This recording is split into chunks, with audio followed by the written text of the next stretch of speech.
ویسے تو ہم بہت باتیں کرتے ہیں یار، تکلیف نہیں دینا چاہیے لوگوں کو، حقوق ربات کا خیال رکھنا چاہیے، بہت امپورٹنٹ ہے جناب، شریعت و دین کی باتیں پڑھیں، بہت خیال رکھنا چاہیے، خیال رکھیں نا۔ یا خدا پاک وطن کی تو حفاظت فرما۔ یہ لوگ عجیب ہے کہ آزادی کے موقع پر باجے بجاتے ہیں، حالانکہ اتنی تکلیف ہوتی ہے باجے بجانے سے، ویسے شریعت نے بھی اس کی اجازت نہیں دی ہے، لیکن آج کل چل پڑا یہ باجوں کا نظام،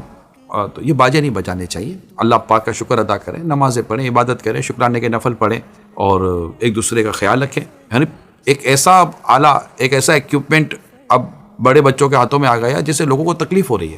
اور تکلیف دینے کی اجازت نہیں ہے، بہت تکلیف ہو رہی ہے، گھروں میں تکلیف ہو رہی ہے، گھروں میں بیٹھے ہوئے کو تکلیف ہو رہی ہے۔ تو اللہ کرے کہ اس بار کا یہ جو یوم آزادی منایا جا رہا ہے، اس میں یہ جو تکلیف دینے والا جو معاملہ ہے، جو ہاتھوں میں ایک باجا نما ایک چیز آ چکی ہے اور بڑی زور سے بجایا جاتا ہے، سنے جاتے ہیں، دور دور تک اس کی آوازیں آتی ہیں،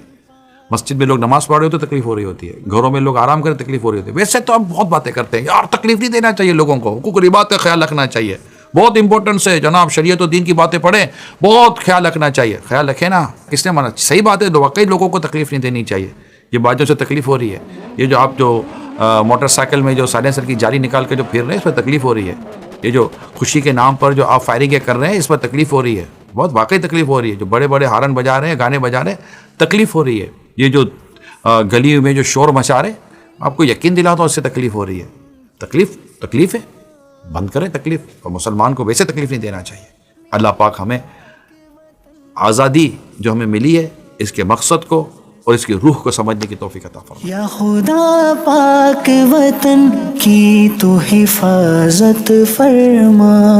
فضل کر اس پہ صدا سایہ رحمت فرما۔